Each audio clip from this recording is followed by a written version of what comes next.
Okay guys, I just thought I'd do a bit of an add-on to the previous video I done for the review of owning the €1,000 Discovery. There's a couple of points I missed, so I thought I'd just kind of do the second video, just kind of fill in the gaps there. Okay then, so the front prop shaft, well, mine failed.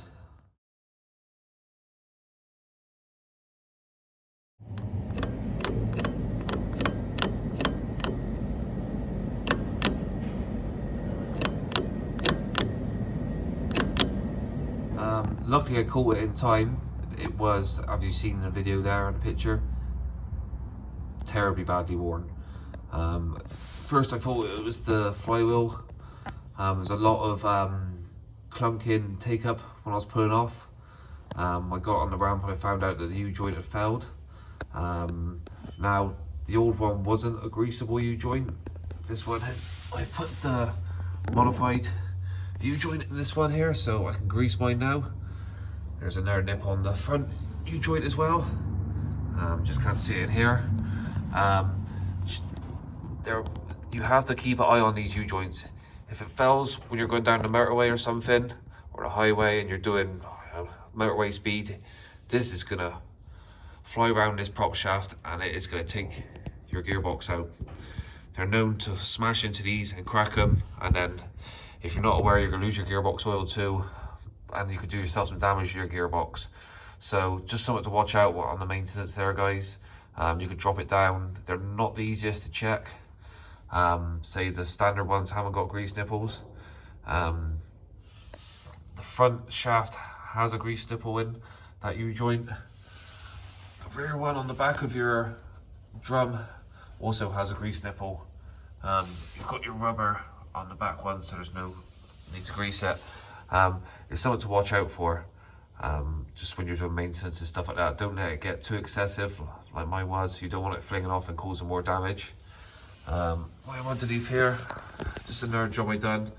Yes, the front pinion still's leaking. I think that was due to driving the vehicle with the bad U-joint in the back. It just vibrated and it's damaged the seal.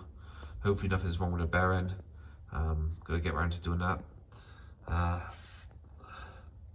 Had to drop out the front differential and just reseal it. It was leaking at the bottom. It's kind of a handy job. Get it up, pull your half shafts out.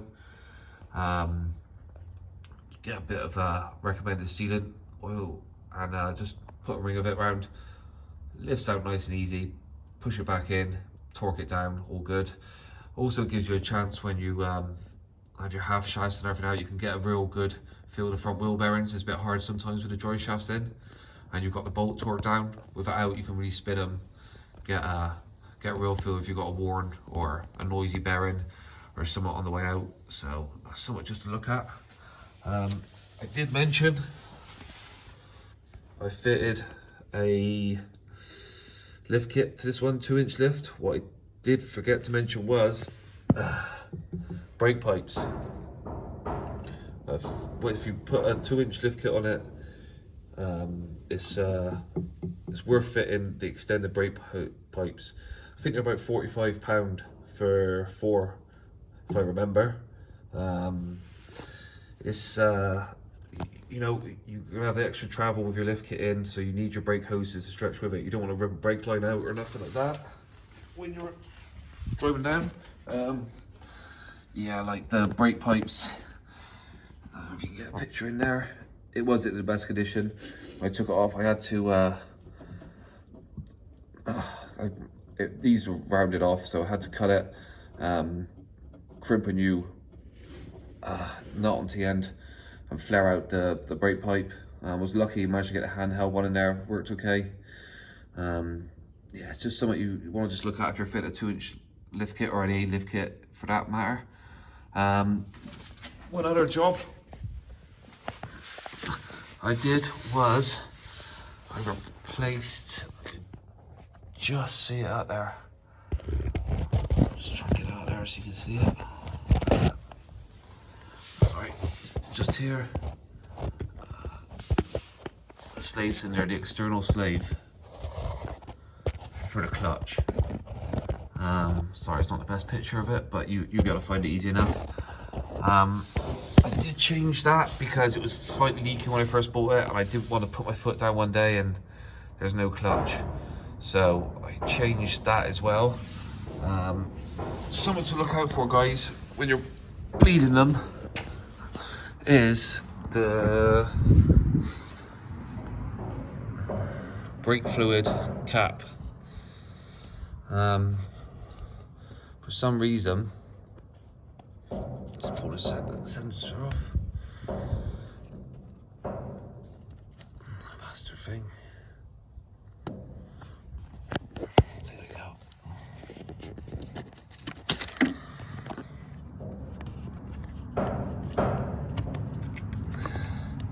The cap is a strange two-pronged fitting.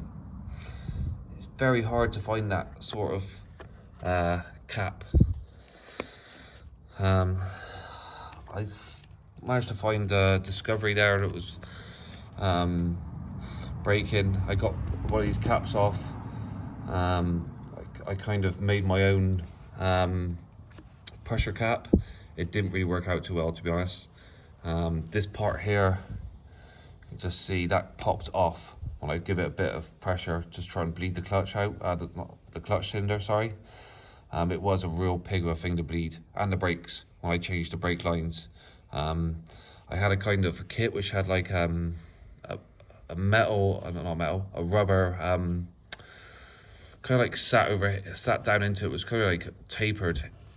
So it would kind of fit into the rubber would sit in there, and it was tapered down. And as a strap would sort of come over here, so you could sort of strap it down and put some pressure on it. That too as well was giving problems when I was trying to bleed it. It didn't work too great. In the end, I think I just managed to back bleed the slave cylinder. That was the best. I sort of got a pedal there. That was the way I could do it. It was a bit of a prick of a thing to do.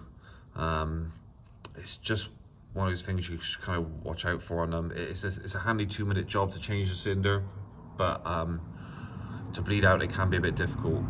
It's nice to get pressure bleeder on there, you know, if you haven't got any help. So it's just those bits and pieces there. I just missed out when I was doing the last video.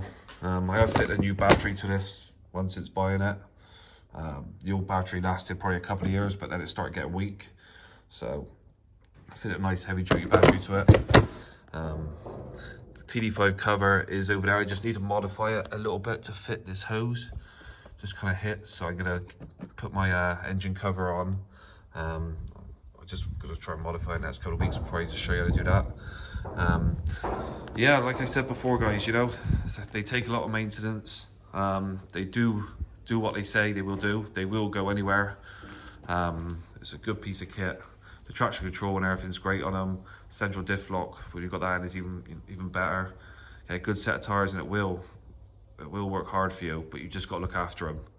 I think that's about it for the time being. Say anything, just stick in the comments, guys.